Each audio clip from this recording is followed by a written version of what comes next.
Kodakara Sahrudaya college of advanced സ്റ്റഡീസിലെ women development സെല്ലിന്റെ ഉദ്ഘാടനം പ്രമുഖ psychological counsellor doctor Sreelakshmi Pallippattu നിർവഹിച്ചു. College vice principal doctor K Karuna ചടങ്ങിൽ അധ്യക്ഷത വഹിച്ചു. തുടർന്ന് ക്യാമ്പസിലെ വിദ്യാർത്ഥിനികൾക്കായി be you own your story എന്ന വിഷയത്തിൽ ഡോക്ടർ ശ്രീലക്ഷ്മി പള്ളിപ്പാട്ട് പ്രത്യേക ക്ലാസ് നയിച്ചു. സ്വന്തം വ്യക്തിത്വം തിരിച്ചറിയുന്നതിനും ആത്മവിശ്വാസത്തോടെ മുന്നേറുന്നതിനും വിദ്യാർത്ഥികളെ പ്രാപ്തരാക്കുന്നതായിരുന്നു session.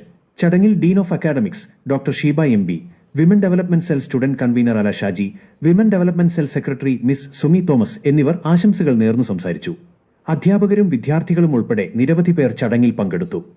Center for Psychological Counseling Services. She also serves as a consultant psychologist at the Sri Sathya Sai Institute of Primary Healthcare in Sharnoor. In addition to her clinical work, she is a freelancer in translation and proofreading, a casual announcer at Agashwani Kochi FM, reflecting her versatile talents and dynamic professional profile. നമ്മുടെ പ്രവൃത്തികൾ എങ്ങനെ പോകുന്നു, അങ്ങനെ പ്രവർത്തിച്ചു കഴിയുമ്പോൾ നമ്മുടെ മനസ്സിൽ തന്നെ പിന്നീട് എന്ത് തോന്നുന്നു, ഇതൊന്ന് ആലോചിച്ച് കഴിഞ്ഞാൽ കുറച്ചധികം നിങ്ങളുടെ ലൈഫിലെ കുറച്ചധികം ഇൻസിഡൻസ് എടുത്തിട്ട് ഈ 3 കാര്യങ്ങളൊന്ന് ആലോചിച്ച് കഴിഞ്ഞാൽ നമ്മൾ ഫിസിക്കൽ ഡിസ്റ്റൻസിങ് പാലിക്കാറില്ലേ? അത് നമ്മൾ എവിടെയൊക്കെയോ പഠിച്ചിട്ടുണ്ടല്ലേ?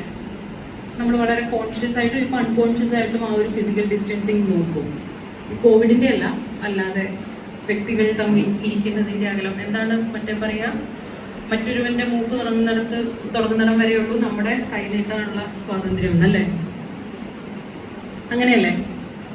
അതൊക്കെ നമ്മൾ നോക്കും. പക്ഷേ നമ്മുടെ ഇമോഷന് എന്തെങ്കിലും ബൗണ്ടറി ഉണ്ടോ?